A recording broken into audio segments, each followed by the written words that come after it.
Should have stopped this fight with your father. I'm stopping this one now. Don't, okay? Let me finish. I gotta prove it. Prove what? I'm not a mistake.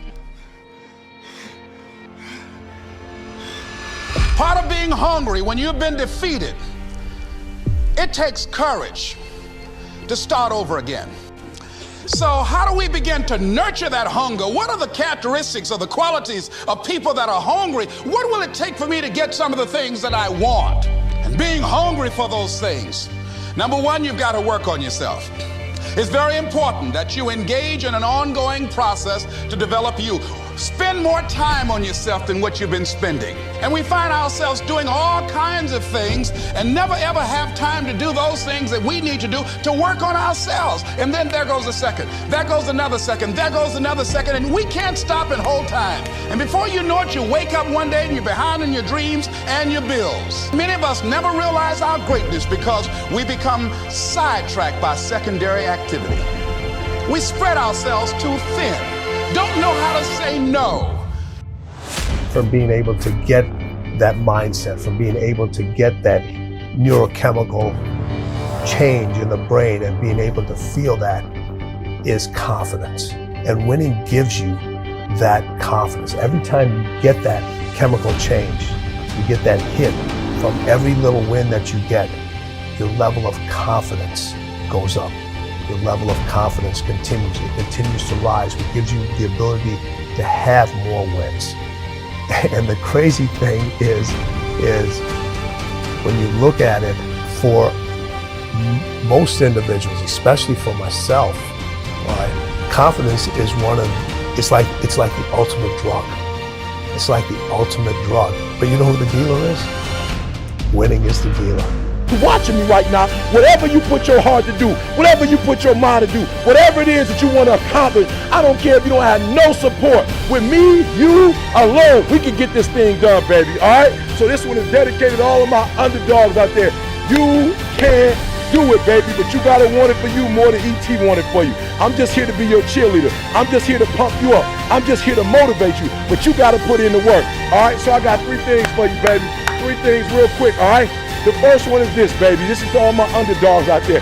Special edition to my underdog. If you're an underdog out there, that means you don't have the resources that other people have. That means that you don't have the support that other people have, all right? I need you to do me one big favor. The first thing I need you to do for me, baby, is I need you to coach. I got you, is take the fight to him. You better hear what I'm telling you. If you ain't got what everybody else got, if you the shortest dude on the team, right? If you ain't got all the height, if you ain't got all the speed, one of the things that you're gonna have to do if you wanna make your dream a reality, you gotta take the fight to him.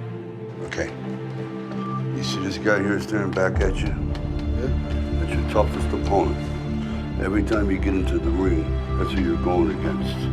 I believe that in boxing, and I do believe that in life, okay? Throw a jab in the jaw. All right, one to the gut. Now, every time you punch this guy, what's he doing?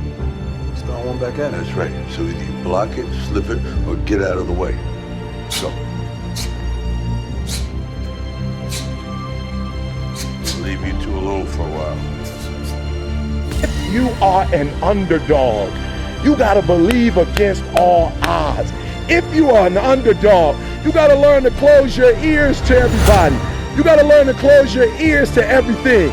You gotta learn to block out the distractions, and you gotta learn to get focused, all right? First quarter living, baby, this is it for us. We about to go into second quarter living. In first quarter living, here's the big idea. First quarter living is about casting a vision. It ain't about hitting it out the park right now. This first quarter living, it's just about having a vision. It's just about having a central focus. It's just about establishing a vision, establishing a dream, establishing a goal. Some of y'all off into second quarter living, third quarter, fourth. No. You gotta find your pace. When I first started exercising, I couldn't hardly run 15 minutes on the treadmill. Now I can do over an hour. I couldn't run over a mile or 2 miles. But watch this, after the first one, after the second one, my goal, I told you, was just to run. My goal wasn't so many miles. Now I'm up to like 7 miles. I went from running a 10-minute mile to running a 9-minute mile. Now I can do like 6, 7, and the more time I have, the more I can do. Why? Because it's about pacing yourself. I set a goal, and now it's just about pacing myself. It's just about getting comfortable with running. I'm not trying to do 10 miles. I'm not trying to do 7 miles. I'm not trying to do 11. I'm just trying to find where my pace is. And once I find my pace and just set a goal for running, boom, everything else is coming. So before we get out of here, I just want to encourage you, all right, as we get ready for second quarter living, I need you to be honest with yourself and ask yourself, yo, ET, where am I?